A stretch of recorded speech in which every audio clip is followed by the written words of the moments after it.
Yeah.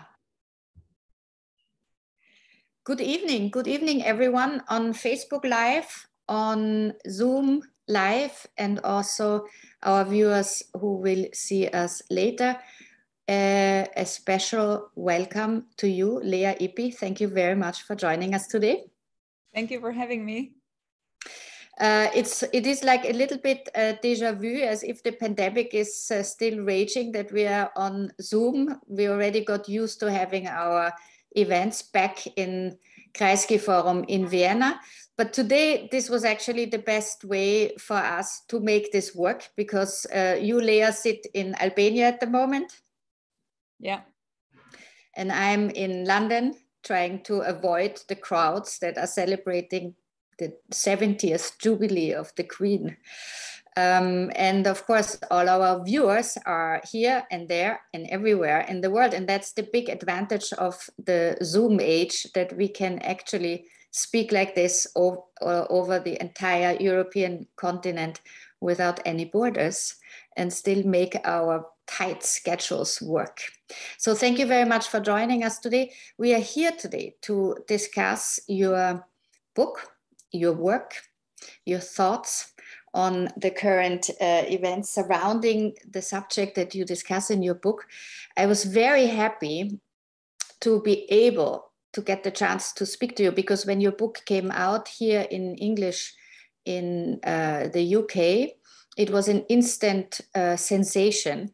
And then, not to my surprise, it was immediately bought by various publishers around the world. I think you have 15 translations. 21 now. 21, you see the number keeps going up.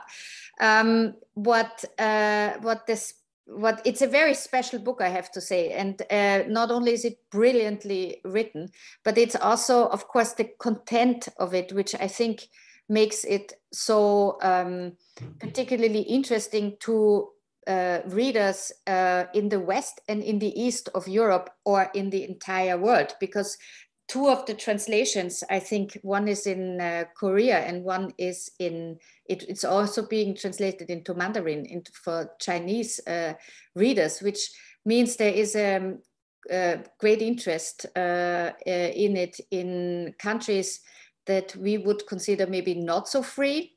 As the title suggests, the book is a lot about freedom. But the German translation just came out in March at Surkamp Verlag. And it has, by the way, been really nicely translated by your translator, Eva Bonnet. And it has kept your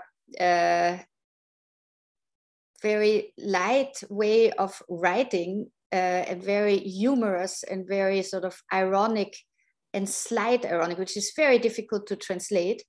And I would actually suggest, before we go deeply into discussing it, that maybe you want to read the beginning for us, because as you just told me, you can read it in German and in English, and that would be a very nice idea to kick off our talk.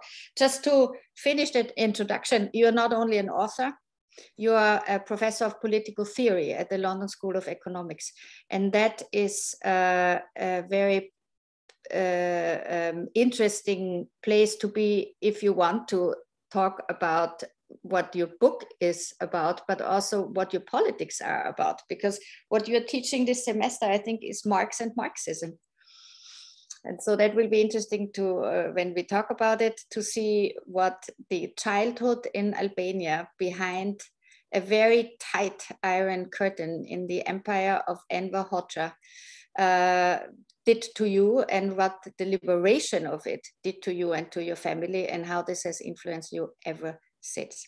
So, Lea, if you would want to start off with the beginning of the book, please. Great. Thank you. Thank you very much for having me. And it's a great pleasure to be there, even if only remotely. I'm going to read the first 3 pages of the book, and the first page I will read in German, and then the rest I'll read in English because I'm not too sure about how intelligible my German will be, but I'll try it just for atmosphere's sake. And I also wanted to say I'm in Albania with my daughter around, so if there's disruptions, I apologize in advance. It should be okay, but just in case. Okay, so it starts with the first pages from the first chapter, which is called Stalin, and so I'll read now in German. Ich habe mich nie gefragt, was Freiheit bedeutet. Nicht bis zu dem Tag, als ich Stalin umarmte. Aus der Nähe wirkte er viel größer als erwartet. Unsere Lehrerin Nora hatte uns erzählt, Imperialisten und Revisionisten stellten Stalin gern als kleinen Mann dar. Doch tatsächlich sei er nicht so klein gewesen wie Ludwig XIV., über dessen Körpergröße selbst Damtewey sei niemand redete. Jedenfalls fügte sich Ernst hinzu, sei es ein typisch imperialistischer Fehler, sich auf Äußerlichkeiten zu konzentrieren, statt auf das, was wirklich zählt. Stalin war ein Riese und sein Erbe weitaus wichtiger als sein Statur. Was Stalin so besonders machte, fuhr Nora fort, war seine Fähigkeit, mit den Augen zu lächeln. Ist das zu glauben? Mit den Augen lächeln? Es lag daran, dass sein freundlicher Schnurrbart die Lippen verdeckte. Und wer nur auf die Lippen achtete, würde niemals erkennen, ob Stalin gerade lächelte oder etwas anderes tat. Doch es genügte ein Blick in seine Augen, stechend, intelligent und braun, und man wusste Bescheid. Stalin lächelte. Manche Leute schaffen es nicht, anderen in die Augen zu sehen. Offensichtlich hatten sie etwas zu verbergen. Stalin hingegen sah einen unverwandt an, und falls ihm danach war und man sich gut benommen hatte, lächelten seine Augen.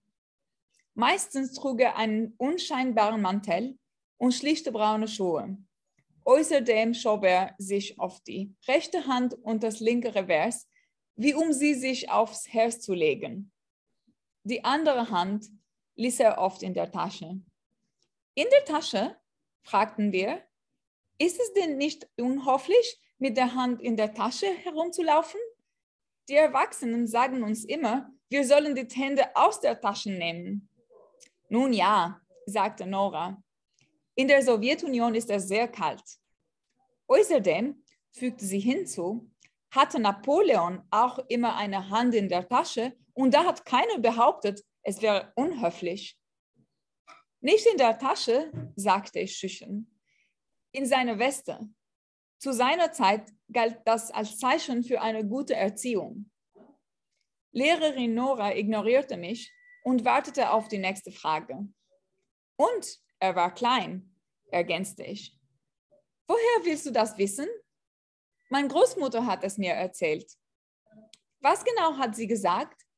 Sie hat gesagt, Napoleon war klein. Aber als Marxes Lehrer Hangel oder Hegel, ich weiß nicht mehr, ihn gesehen hat, sagte er, man könnte den Weltgeist auf einem Pferd stehen sehen. Hangel, korrigierte sie mich. Und Hangel hatte recht. Napoleon hat Europa verändert. Er war ein Wegbereiter der Aufklärung und ein großer Mann. Aber nicht so groß wie Stalin. Hätte Marxes Lehrer Hangel Stalin dort stehen sehen, natürlich nicht auf einem Pferd, aber vielleicht auf einem Panzer, hätte er ebenfalls von Weltgeist gesprochen. Stalin war eine wichtige Inspiration für viele Menschen, nicht nur in Europa, sondern auch für Millionen unserer Brüder und Schwestern in Asien und Afrika. Okay, jetzt auf Englisch. Did Stalin love children? We asked. Of course he did. Even more than Lenin? About the same. But his enemies always tried to hide that. They made Stalin sound worse than Lenin because Stalin was stronger and far, far more dangerous for them. Lenin changed Russia, but Stalin changed the world. This is why the fact that Stalin loved children just as much as Lenin was never properly reported. Did Stalin love children as much as Uncle Enver? Teacher Nora hesitated. Did he love them more? You know the answer, she said with a warm smile. It's possible that Stalin loved children. It's likely that children loved Stalin. What is certain, dead certain, is that I never loved him more than on that wet December afternoon, when I scampered from the port to the little garden near the Palace of Culture, sweaty, shaky, and with my heart pounding so hard I thought I would spit it on the ground. I had run as fast as I could for a couple of kilometers when I finally spotted the tiny garden. When Stalin appeared on the horizon, I knew I would be safe. He stood there, solemn as usual, with his unassuming coat, plain bronze shoes, and his right hand under his coat as if supporting his heart. I stopped, looked around to ensure that nobody was following me, and went closer. With my right cheek pressed against Stalin's thigh and my arms struggling to circle the back of his knees, I was not visible. I tried to catch my breath, closed my eyes, and began to count. 1, 2, 3. When I got to 37, I could no longer hear the dogs barking. The thundering sound of shoes stamping on concrete had become a distant echo. Only the slogans of protesters occasionally reverberated. Freedom, democracy, freedom, democracy. When I became certain of my safety, I let go of Stalin. I sat on the ground and took a more careful look. The last drops of rain on his shoes were drying out, and the paint on his coat had begun to fade. Stalin was just as teacher Nora had described him, a bronze giant with hands and feet much larger than I'd expected. Tilting my neck backwards, I lifted my head to confirm that his mustache really did cover the upper lip and that he smiled with his eyes. But there was no smile.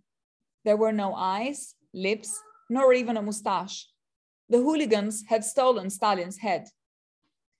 I covered my mouth to suffocate a scream.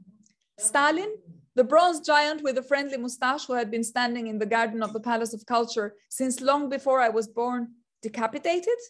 Stalin, of whom Hengel would have said that he had seen the spirit of the world on a tank. Why? What did they want? Why did they shout freedom, democracy, freedom, democracy? What did it mean? Okay, I'll stop here. Although the next paragraph is really, really good, but people should read the book and then they will know why it is so good. Thank you very much. I mean, your German is wonderful. Where did you learn such good German? I mean, you speak basically every language. I never actually learned it. I had to read Kant for research, and so I learned by reading texts, and yeah, just never really learned it. It's one of my things that I never managed to learn it properly.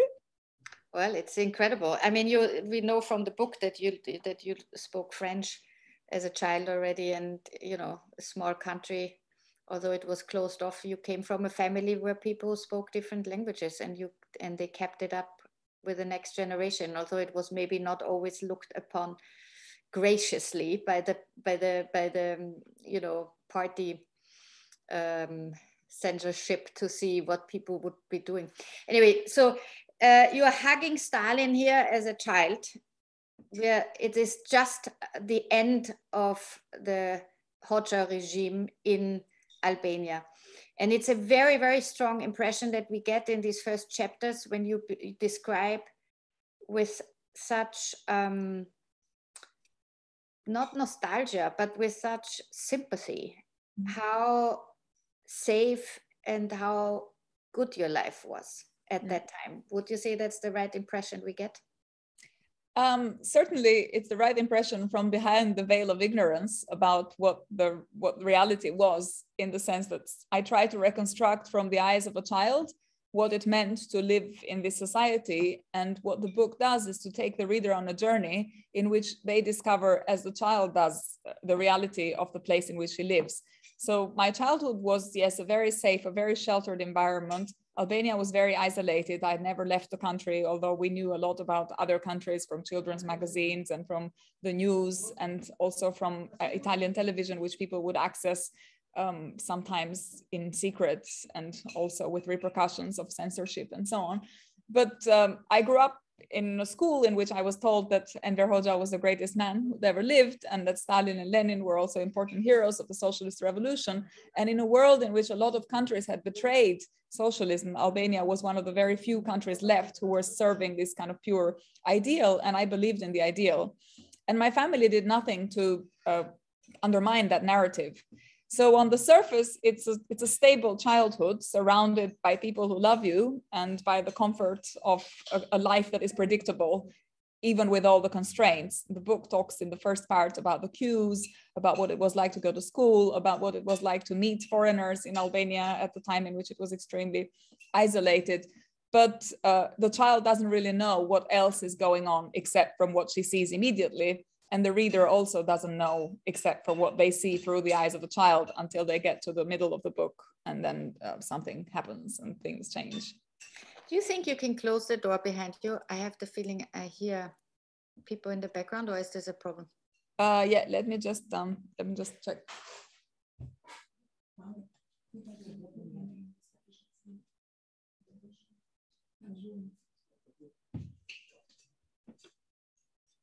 Okay. Sorry, I didn't want to interrupt the family in the background, but it's, I think, easier for the listeners. Yeah, but you describe, for example, very strong the scenes where the influence of your teacher, Nora.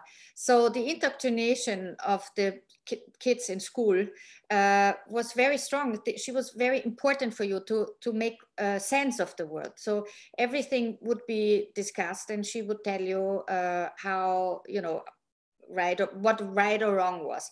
And I think that's quite interesting because I, for example, don't remember that from my childhood, that the teachers had a particular influence on us. So that was really something that describes this kind of real socialist regime where the mind was actively, you know, we of course were also living products of our society in Vienna, a few kilometers to the north from you. But it wasn't taken in hand by so much by a very strong sort of ideology teaching in school. And do you remember that you how strong the conflict was for you between what you learned in school and what your parents were and your grandmother were talking about at home? So for me, the discrepancy between what I got in school and what was going on at home was always just revealed in the form of mysteries. So for example, I grew up speaking French with my grandmother in a country in which nobody spoke French. There were no French minorities. It wasn't an official language. My grandmother didn't speak with a French accent. She spoke with an Albanian accent. She had never been to France. And so it was very strange to have this language that was my first language, my first encounter with the world, that was very different from how everyone else interacted in Albania. And that indicated to me that there was something going on in my family that was a little bit different from other families, other Albanian families. But the school and the society was heavily politicized and indoctrinated. The only sources of political information came from the school and the nursery, and it started very early on with children. So it was a very censored environment, and it was really difficult. Let me just check. Yeah, sorry, it's just some noises in the background. So I'm sorry, my flat is really small here, so you kind of hear them. Not a problem at all. It also it's good to know that you have your whole family surrounded. Yeah, this is a very small place, so. But yeah, and other things that were going on were, for example, my parents always refused to have a photograph of Enver Hoxha displayed in our living room, where the norm for a lot of Albanian families was that they would pay tribute to the leader of the country by exposing the photo in the way in which I guess in Catholic families you'd have a cross, or so there's always, as you mentioned, a symbol of something that matters to people in every society. And whenever I asked why we didn't have it, they always made excuses and didn't really say anything to immediately undermine what I was told at school. They made me believe, and they nurtured the kind of narrative that I was being fed at school, which was that I was a good pioneer, or I was going to become a good pioneer, and I was a good citizen, and I wanted to serve the country, and I wanted to help society and help people outside Albania as well achieve what Albania had and others didn't. So I lived in this bubble. And my parents didn't really burst the bubble at any point. There were things that were going on between them, conversations or conflicts or things that I picked up when Enver Hoxha's funeral, for example, happened. They didn't seem to be too upset by what was going on, or not as upset as I was. And I remember I was watching this funeral being really devastated, and they were talking about the funeral music. And so I have these kind of glimpses of memory from early childhood in which I asked myself, are my parents as loyal as they think they are, or they say they are, as I think they are, because sometimes it seemed that it wasn't the case, but they spoke in code language between them. And so it was hard for me to interpret at that point what was going on. Well, it's also, I mean, we know this also from Russian novels and histories of where the parents were just terrified to think that their children would tell on them if they would tell them the truth about the political regime to their teachers in schools or to whoever, just somebody outside in the shop on the playground, and then people would get in trouble with the political police. And so your parents must have been really in pain to develop this code language, as you say. And so you described this in the book very well, how people would say somebody graduated from university, and what they actually were talking about was somebody was released from prison, and it was even sort of what they were studying was sort of, you know, what they were sitting for and how long and all this. And this, of course, you as a child didn't understand, first of all because you were a child, but also because they were very good in hiding it. Yeah, and also I often wondered, so at one level they did this to protect themselves, because it was very dangerous. If I had gone out and mentioned that, you know, my family were dissidents and that came from a history of political persecution, that there had been people in the family, including my grandfather, who went to prison, my great-grandfather was killed. So there was a number of people who had really, their whole lives had been shaped by these tragedies of repercussions and purges that had happened over the course of Albanian history. And so this would have basically made them constantly a target where they try to forget the past and to suggest that they were also being good citizens and trying to pretending to integrate so that they wouldn't be ongoing repercussions. But on the other hand, I think there was another element which I've thought about later. It's the fact that I was a really ambitious child and really wanted to succeed and wanted to be a good citizen and a good pioneer. And they were worried about killing that ambition if they revealed who we were, because at that point, I would know that it would be impossible for me to succeed in this communist society coming from this family background where you're basically the class enemy. And since I was very motivated, I think they hoped that at some point I would make the transition by myself and discover this truth by myself at the right time. And then I would retain something of this ambition that I had to integrate in a communist society kind of going forward for the future. So it was in part because I think they wanted to protect themselves, but in part because they wanted to protect my aspiration and my kind of desire to be a good student and a good pioneer. And they felt there was something that, even if it was in the wrong society, in kind of corrupt moral circumstances, there was still something admirable about having a child who wants to do that. And they didn't want to destroy it, basically. Very complicated situation for parents, of course, to not be able to, you know, educate you and tell you what they were really thinking over all these years. And it's quite interesting because, as you say, your family background, they came from not only from people who were not necessarily communists, but they were sort of upper class Albanians, especially your grandmother, as we learn also later. And this sort of is sort of a theme in the book, that social classes and what happens to them throughout these very strong sort of changes in society. And we have a particular sense that you felt more comfortable in the it maybe wasn't as free, but it was, you know, it was, everyone was more or less the same, and you didn't feel the terror that the grown-ups were under. Can we? Yeah, because I think I try to explore this idea of freedom from different angles. And so there is, of course, a sense of freedom that is embedded in the political context and in the political environment, where people, if they're unfree to express their political opinions, or they're unfree to get together with other people who think similarly, to associate or to travel or whatever, for them, these are very harsh, oppressive circumstances to live under. But if you're a child, as I was, children don't really have sophisticated political opinions. In fact, the political opinions that I had were the opinions that I was given by my teacher, and which I endorsed because I had no reason to challenge them. And so apart from that, I think to a child, freedom really is just this very immediate sense of feeling protected and feeling loved by your family, or feeling that you can go outside on the street and not being worried about, you know, crossing the road. Or I remember the only things I was scared about were barking dogs, and my mother was very brave and she always sort of said, oh, don't worry, it's fine. And so I think it was a very safe, in that sense, childhood. And because I think for children, the main component of freedom is safety, it also felt to me like a free society. And from a child's perspective, it was, and if your parents, if you live in a sheltered family environment where the parents do nothing to undermine that sense of safety, but instead encourage it, then it becomes even more the sense of kind of comfort.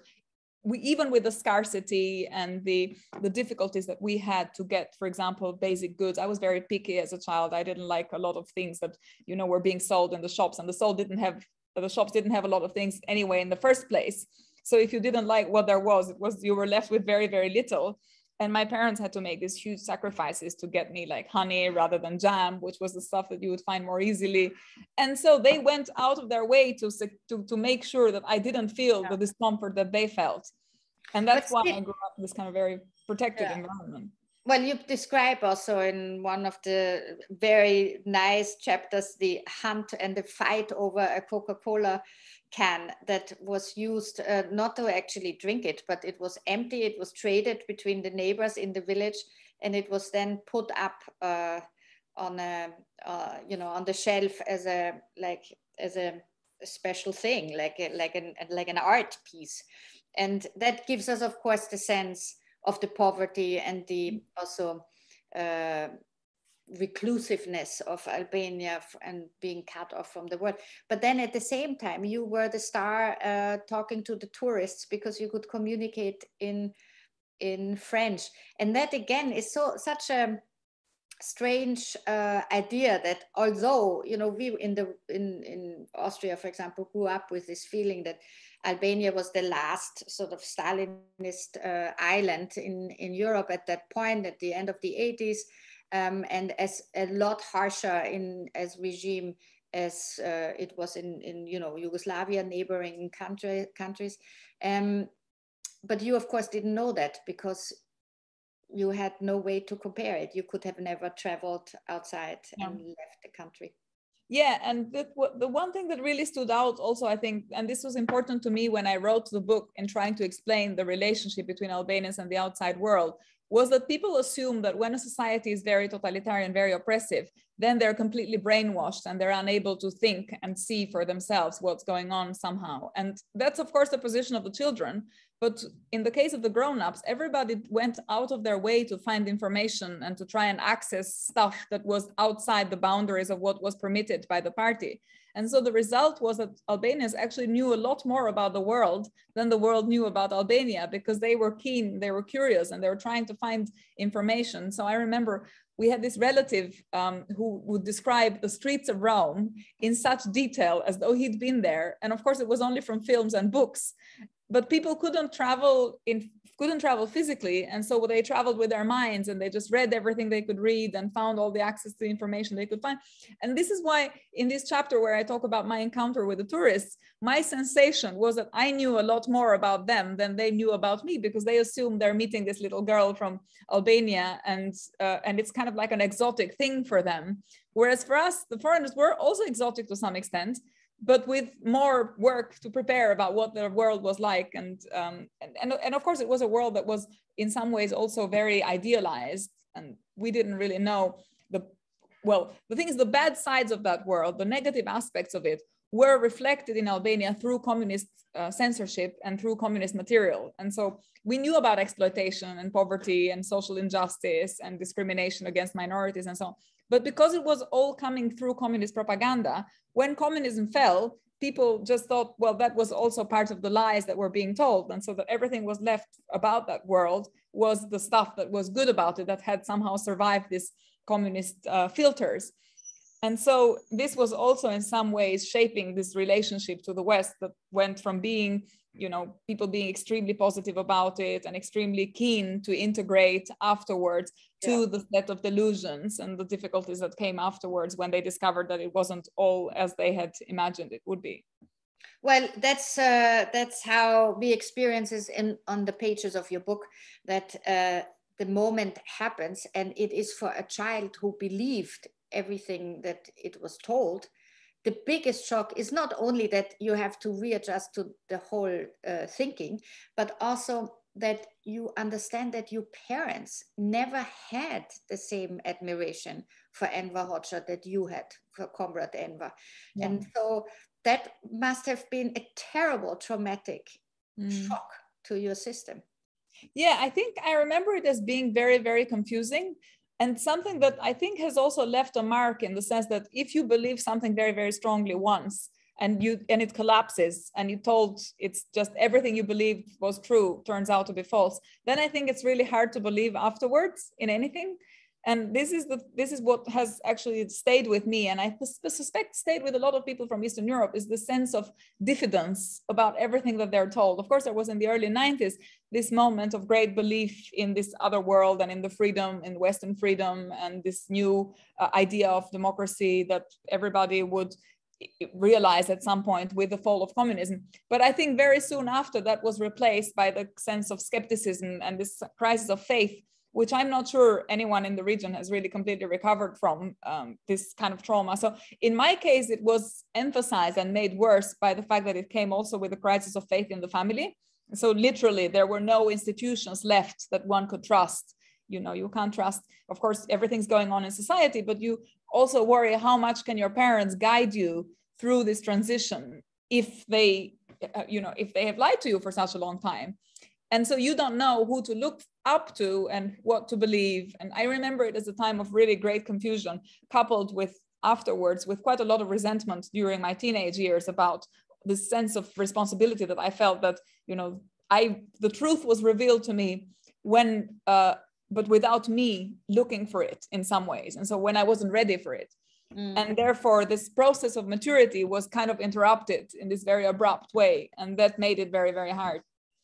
I mean, one of the most impressive scenes in the book for me is that on the day of the first free elections, your parents don't go and rush to vote, but they stay at home, and because they were, they were staying under the blankets, and they said like, no, it's too early, and your father is checking if the voting count actually, if the people who go to vote, it doesn't jump to 100% in the first 2 hours, because then you would have known that it's another unfree rigged elections. Yeah, exactly. As a reader, you are in this scene, and you start understanding what they must have gone through, while you, of course, are just wondering what is going on. Yeah, why can't they go? And so we understand how unsure they were also of this process. Absolutely. Actually not ending up in being arrested by the Sigurimi, by the security services. Yeah, exactly. Exactly. And I think that's also really another thing that's really important afterwards, when you reflect on these moments of change, these moments of revolution, where with a distance, they seem very sudden, and the change seems very sudden. But when you're living it in the moment, it's not clear that it is a change. You don't know it. You only know afterwards that this was forever, that this change, that communism was falling forever. But at the point in which they were living it, they weren't at all sure that this was actually going to last, that there wouldn't be repercussions, that the elections wouldn't go a completely different way. So when you're in this moment of transition, the same sense of diffidence that I had when I was told, about all these new changes, they had when they were looking up to the future and to this new society, which they didn't quite believe was going to come. And so the sense of fear never went completely immediately. It took a long time to readjust to these changes. Well, first of all, ideologically, as you write that socialism was gone, communism was wiped away, the idea of it was wiped away, and the only thing was left was freedom. But you didn't experience the freedom as a child, but also your parents, not necessarily as something, they had hoped for it, but it didn't really work very well for the structure, neither of the family, nor of the village, nor of the whole country. Yeah, I try to, in the book, I try to explore these different ideas of freedom. And so there is a sense in which there's a kind of general philosophical concept of freedom, and then how it gets politically realized. And so in the case of and I try to explore these different conflicting philosophical ideas of freedom, where, for example, my mother has what I consider a classical liberal idea of freedom, which is a kind of negative freedom, where you are free insofar as the state doesn't tell you what to do, what to wear, where to go. And in that sense, she did get that freedom because, you know, she went from being someone who couldn't speak her mind up to being politically involved in the opposition party and running a women's organization, and was quite prominent in that women's organization. So in some ways, all the freedoms that she had lacked under communism, she obtained afterwards in 1990. My father was like, and so this kind of purely liberal idea of freedom, of free from state intervention, that's exactly the kind of freedom that Albanians try to realize, and indeed all of Eastern Europe try to get after 1990. But there's different understandings of freedom. So there's a more social, more robust, as I think of it, robust idea of freedom, which is not just you have to be free from someone, but you also have to be free to realize yourself and to emancipate and to realize you have to have the opportunities to become someone. And so if you're hungry, if you haven't got a job, if you haven't got money to travel, if you haven't got education to be able to speak up properly, all of these become forms of unfreedom, even though nobody is actually stopping you from having them. And so in the case of my father, I try and explore how this comes alive, this dilemma, in the second part of the book, where he goes again from being a member of a dissident family who is at the mercy of his employers and at the mercy of the party, always persecuted, to being in charge of running the port of Durrës, where he's a CEO of the port, and is in charge of actually privatizing and delivering these new neoliberal reforms. And it's really hard for him because he's gone from being the victim to being someone who delivers these decisions, who he knows will have an impact on workers who will lose their job. And everyone in the narrative of the 90s presents this as this is just what it takes to liberalize. This is just what the market requires. And then it will be a sacrifice in the short term, but in the long term, it will work out for everyone because the market will deliver for everyone. But in his case, he sees the immediate impact of that on people who are standing in front of him and saying, you know, don't sack us, don't make us lose our jobs. So it's actually really hard for him to make these decisions and to see that as a form of freedom. He sees that as a new type of oppression. So in a way, the book tries to explore through the different characters. And then my mother has yet another idea of freedom. The book tries to explore through the different characters how this philosophical idea, which we all seem to intuitively understand, how it then comes alive when history gets in, and how when, you know, there's politics and when institutions try to realize that idea. Well, it's also, we know this dilemma of course, also from other former communist countries in Eastern Europe, that the transition to freedom and the market economy and capitalism and tossing out everything that the communist system had offered led to a lot of disappointment because, you know, some of the reforms came in harsh and some also maybe were wrongly orchestrated, yeah, so too fast. Or in the wrong direction, or, you know, privatization wasn't always done in a way that protected the jobs, of course, of the people who work there. But some of the factories, of course, needed to be closed. Also, you know, the problem that your father had was that it just wasn't far from lucrative or profitable for the new owners and all these kind of things that you know, in Eastern Germany, we had the first and biggest debate about it because it was so visible how and the communist Germany part had to be transitioned to Western standards, and of course this took a long time and a lot of resentment. So I wonder if you, because you described this of course also in the book, that Milton Friedman and Friedrich von Hayek replaced Karl Marx and Friedrich Engels. If you would think that it was a mistake what happened in Albania, that things went too quickly, or that there would have been a way to make it more you know, better organized for the people, because it's quite difficult to stop history from happening when the bandwagons are rolling. Yeah, absolutely. I mean, I think it's very hard to know counterfactually at what point exactly something different could have been done. I think one of the problems, especially in Albania, but also maybe in other countries, was that we didn't have a democracy dissident movement that had developed during communism, as there was in the Czech Republic or in Poland, where there was a bit of a kind of internal movement to democratize because it was so repressive. There was basically no opposition. So people went from having this very dogmatic commitment to communism to having a very dogmatic commitment to the exact opposite, with no effort to find ways of learning from experiences of the past and to get the best from both systems in a way, and try to reflect and to have a proper social movement that would articulate in a more critical way how should this transition be done, and how they went and people just basically listened to the experts, so the World Bank and the IMF. And I remember when my dad was running the port, he was constantly talking to these international experts, but in the end, the international expert never know the local context as well as the locals know it. But the problem was that the locals had lost their faith in themselves. And so they weren't able to push back and to say to the foreigners, look, we know better the context. We know how these social relations work. You can't just completely disrupt this. So it was a very difficult dynamic because it had to do with, I think, the lack of confidence in a people who emerges from this repressive regime, combined with the extreme confidence of the outsiders who come and say, history has come to an end. And this is partly why the subtitle of my book is Coming of Age at the End of History, because this Fukuyama idea, which meant that the collapse of the socialist world entailed immediately the triumph of everything opposite this kind of liberal world. And so the key word was, liberalize, privatize, open up the markets, open up trade, just absorb the costs, because the market, and this is just the Chicago School of Economic Thought, this is just what the ideology prescribed, this idea that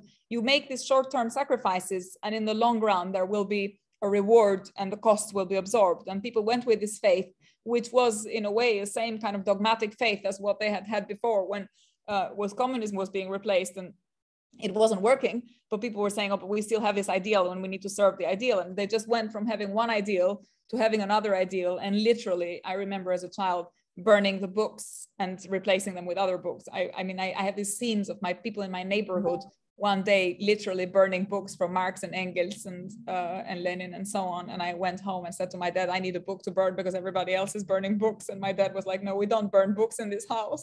But it was really, even symbolically and even kind of visually, it was such an extreme transition from one way of doing things to another way of doing things, which was the exact opposite.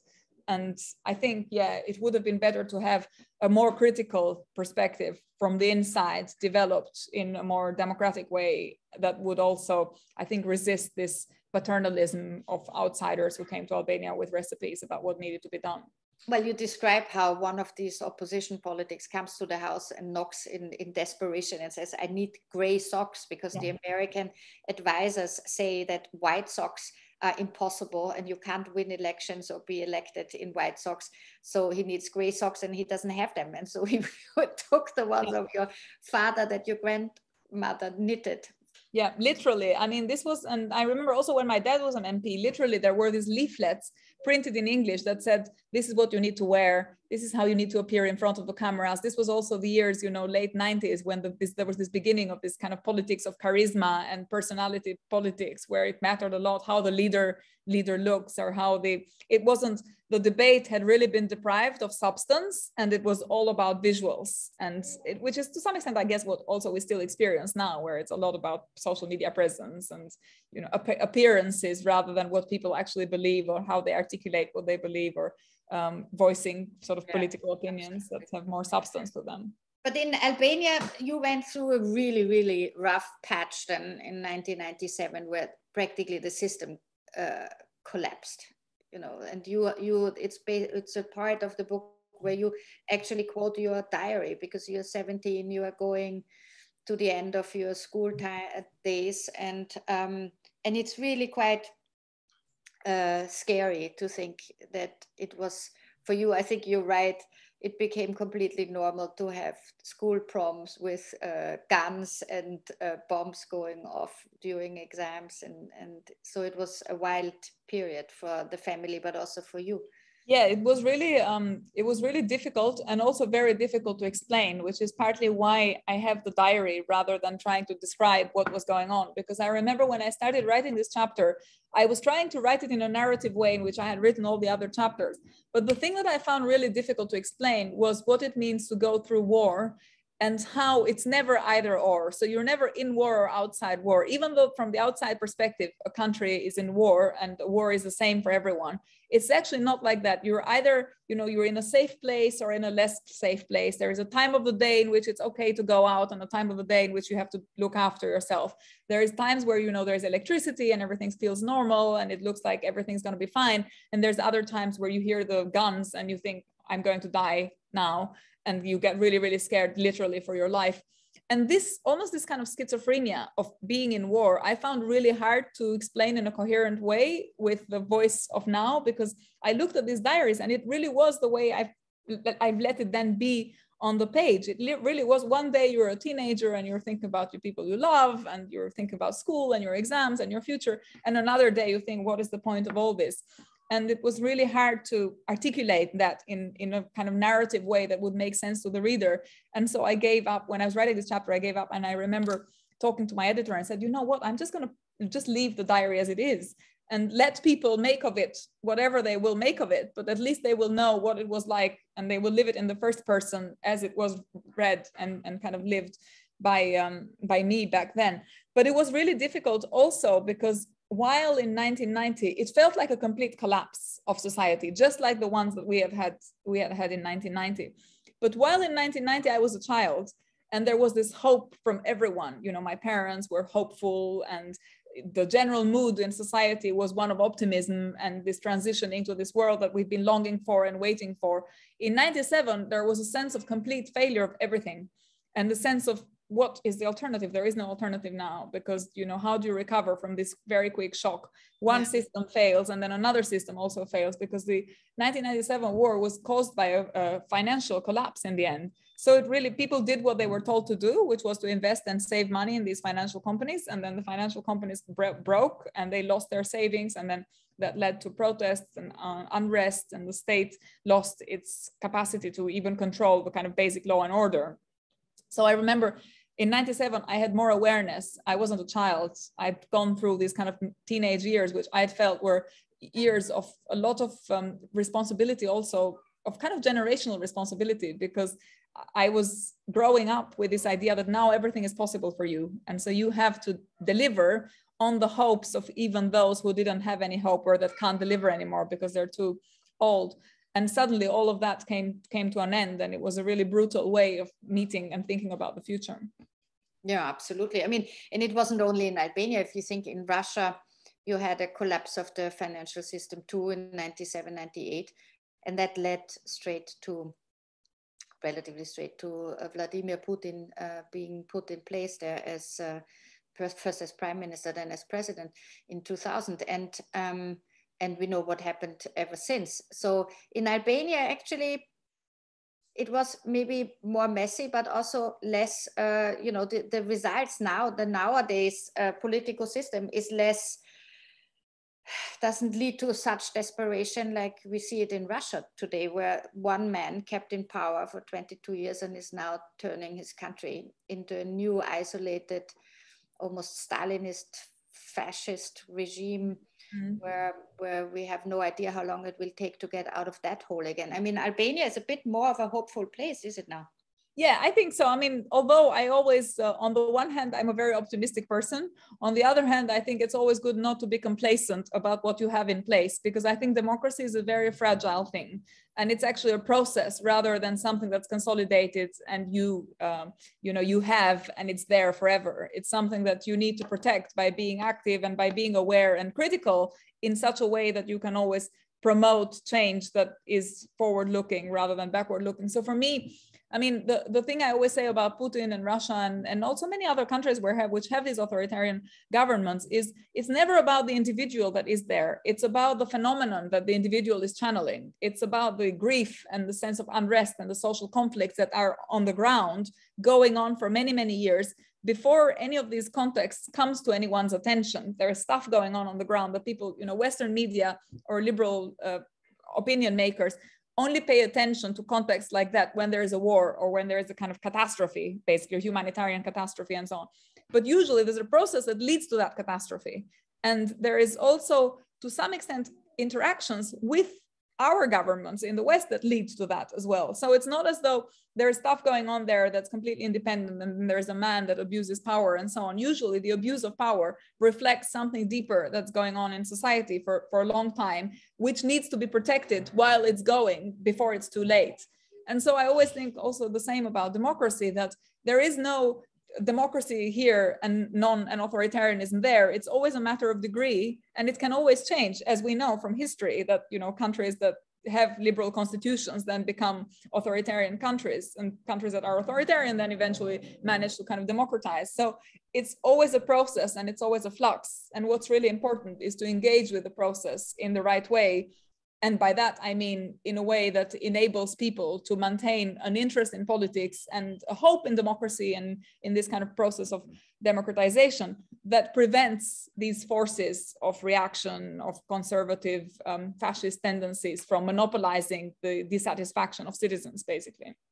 But that's the interesting thing, what you did in your life then, since you were this Albanian child admiring Stalin in 1990 and looking up to Comrade Enver. You wanted to study philosophy when it came your turn to become a student, and your father was relatively shocked because he was more for precise science, like physics or something that could be, you could put both feet on the ground, and philosophy seemed to him at that point, maybe in history, also a really, very difficult to make, to think about different schools of thought and different schools of ideology and what to do with it. He maybe was scared, but for you it seemed to be a relatively logical development, because your childhood was entrenched in politics, it was entrenched in political thought, it was entrenched in philosophical studies that your parents had. So you maybe wanted to just explore it and become an expert yourself in it. Or why do you think you chose this track and now ended up as teaching Marx in 2022 in London, the capital of capitalism? Yeah, so I think a lot of it had to do with the contingency of the circumstances in which I was making this decision. So it was 97, as we said, the school, there was a lockdown, Kalashnikovs everywhere, the school was closed, I had to do my A-levels, and I had to decide what to become in the future. And my family was very skeptical because they always associated philosophy to Marxism and to party and to this kind of very dogmatic way of understanding the left, I suppose. And they were always insisting that you have to pick a profession.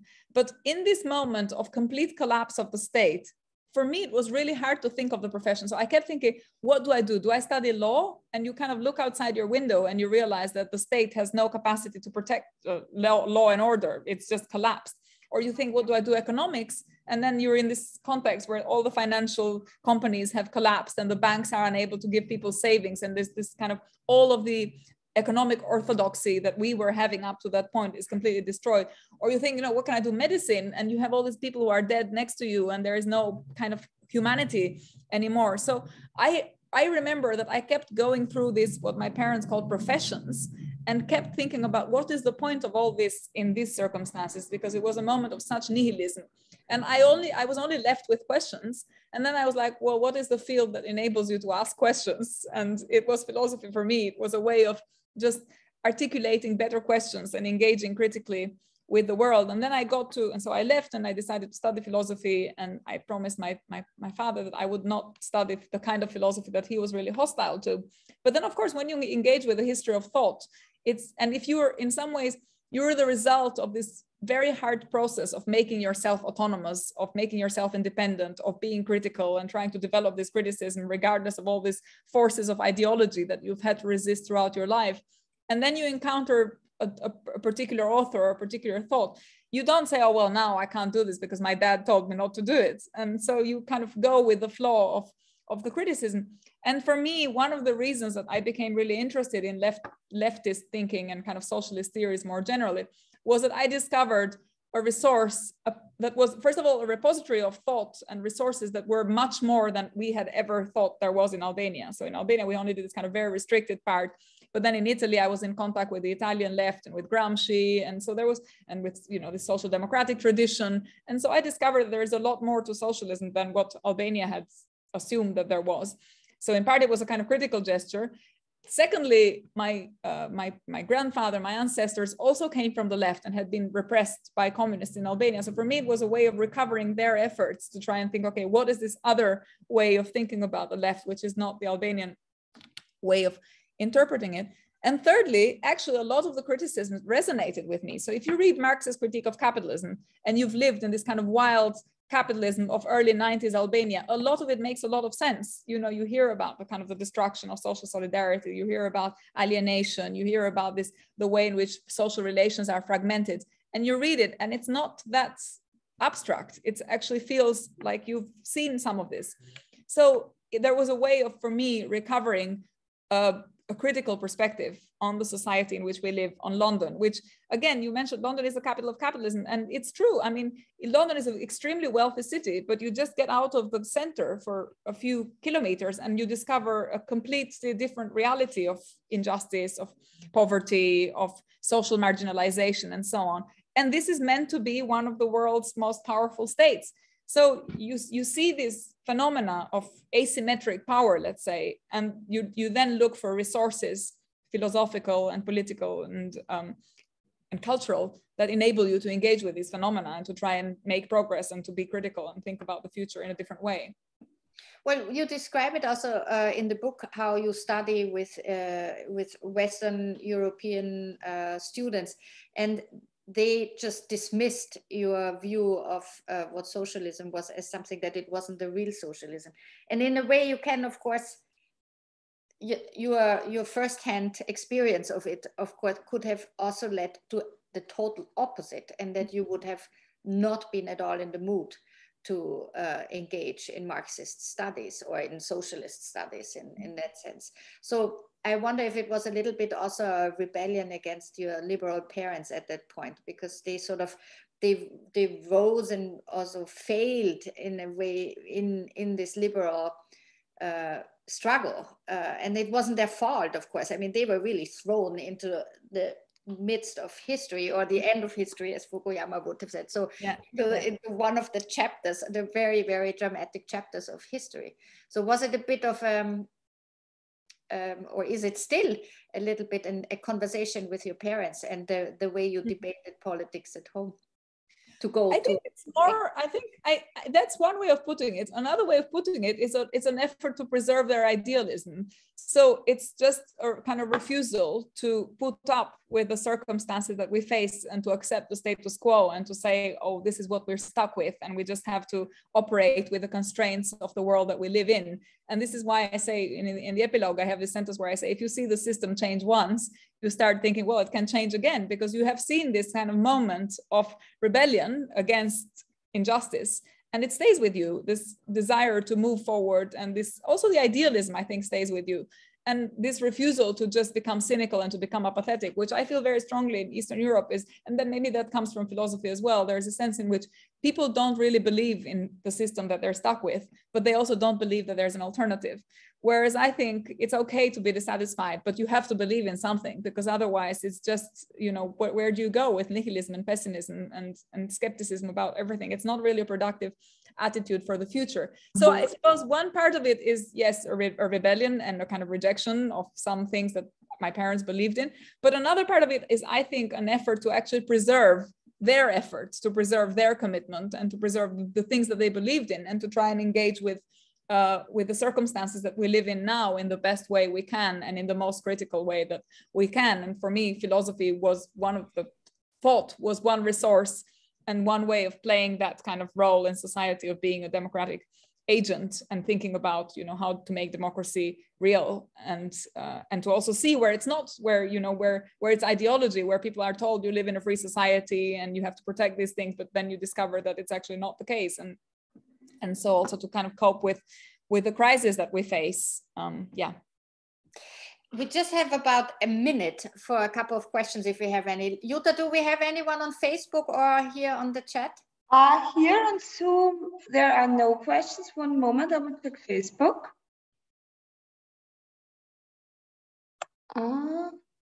No questions on Facebook either. So let me just round this up then, our conversation, because this is what I read about the reception also in Albania, was that people were quite critical towards you because they felt you suffered from, as they called it, Stockholm syndrome. And on the other hand, your book was very well received in, for example, by the Daily Telegraph, or some kind of usually Brexit trumpeting English nationalists here. Mm-hmm. So why do you think it had such success?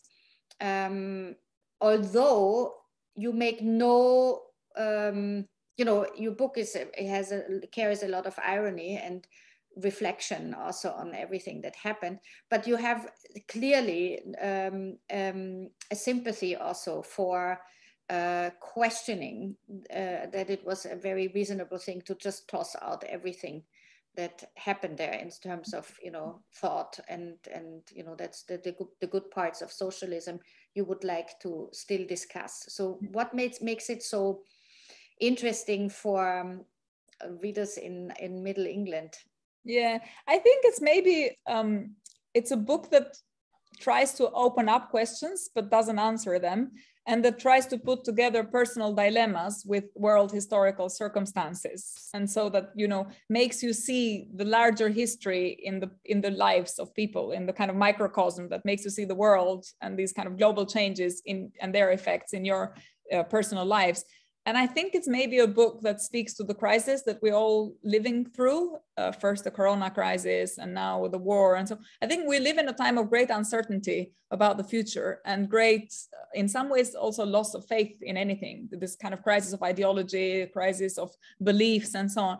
But I think in the end, it also has a hopeful message because it tries to recover this, what I think is the most important idea of freedom, which is the sense of freedom as moral agency, that if you are aware of your morality, then you can be an agent in history, even though you know that your agency is constrained by circumstances. So there's this dual message of, on the one hand, understanding the constraints and accepting them and seeing yourself as a product of the circumstances, but on the other hand, of trying to rise above the circumstances. And I think maybe what resonated with readers is the fact that it came at a time of crisis where everybody is actually asking themselves, what is these times that we're living under, and what do we think of our governments, and how can democracy work, and what do we make of these extreme inequalities of wealth and power and the distribution of power in the world as well. So I think, I think it's a book that makes readers question a lot of things, but also in the end is a message of hope, or I hope it is a message of hope. So I think, it has a little bit of your father's also belief that there's also something good in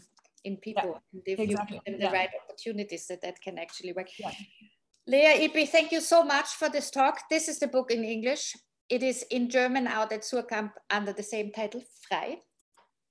And put it on your reading list, please, because this is a wonderful novel with a lot of things to say about society and the state of our societies. And I hope that, Lea, you give us a next book soon so that you can come back and we can talk about it. Thank you very much for joining today. Thank you also very much to Kreisky Forum for hosting us. And thank you to everyone who listened and saw us tonight. Have a good weekend. Thank you. Thank you for having me. Thanks. Bye.